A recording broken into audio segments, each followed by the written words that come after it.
What is going on, everybody? Welcome back to another episode of Gages Garage. And as you can see, I got the bike torn down a little bit because I'm going to be replacing this carb on here right now, because this is a PZ27 and what I'm upgrading it with is a PZ30, which is a bigger carb.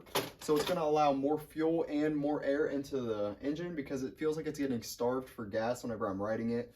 And whenever I'm in like the 3/4 part of my throttle, which is basically my main jet, it's not getting enough fuel. Like, you can feel there is more power, but it's not acting like it can get enough gas in order to provide that power. And on my bobber motorcycle that I built a while back, it also has a PZ30 carburetor on it. So it's been working great for that, and that engine has a lot of power. I've had that bike going over 65 miles an hour before, and right now this thing is probably only topping out at like 50 at the most. So it's not where it needs to be, but I'll get it and see if I can hopefully fix it with the bigger carb. So yeah, I'm just replacing that right now. I also got a this is a button, but I got a horn for it because that's required in order to make motorcycles street legal in Ohio. So yeah, I got a horn for it, and I'm going to be putting this on as well, and then that is everything that I need in order to make this thing street legal. Turn signals, brake lights, tail lights, license plate holder, license plate light, headlight with high and low beams, and mirrors, and a horn. And that's it. So everything's functional at the moment, and I'm just going to be putting this bigger carb on for now, as well as this horn. So stay tuned. Oops. And yeah, I'm doing that in this video because in the last video you could tell I got a flat tire, and the inner tube I'm getting for it still has not came, so I got no riding to do until I get that inner tube. So this is stuff I can do in the meantime, which I need to do anyway, but now it's motivating me to do it because I have the time to do it. So yeah, stay tuned, and I'll be riding this again here soon, hopefully, and it has more power. So yeah, enjoy the video.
Just like that, new carb is on.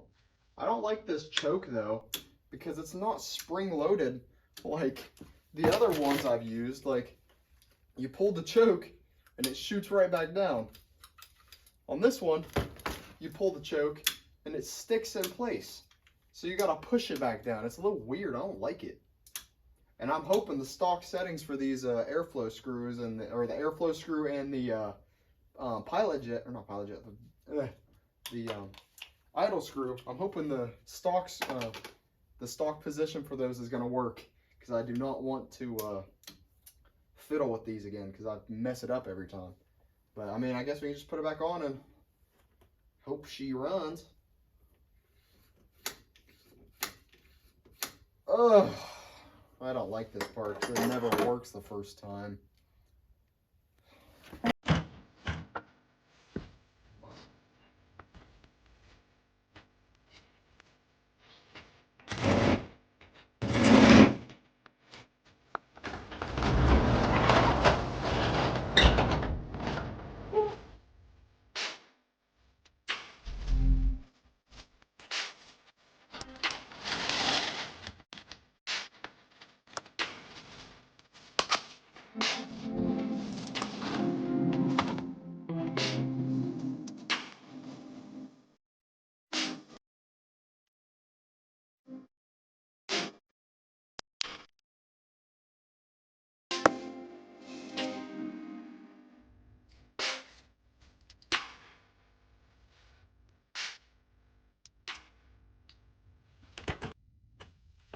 I guess let's hope she runs.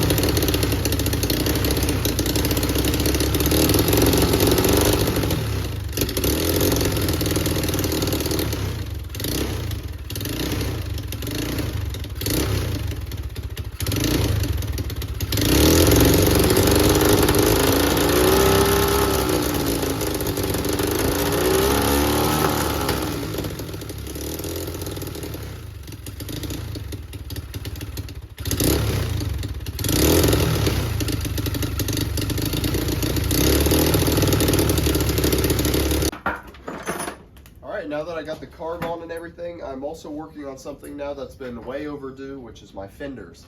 I made this front one work-ish so far. I'm gonna have to move it up just to see, or up and down just to see how much that tire compresses when the shocks are being used. So I'll need to figure that out. And I'm now working on this aluminum diamond plate fender for the back that I'm just gonna try and make. But I don't know how well it's gonna go, but we're gonna try. We're gonna make something work.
Alright, I finally got this fender on, and I forgot to record again, but all I ended up doing was just cutting out the rough shape that I needed, bent it a little bit, and I drilled holes and zip tied this basically to the frame with a piece of like styrofoam in between the frame and the metal, so that way it keeps it from vibrating, because I don't have like rubber or seals or anything to do it like that with. So yeah, and this will work just fine, hopefully. So yeah, that's all I did. I'm just gonna get a little quick paint to it real quick, the navy blue that I've been using, and yeah, that'll be it for this video.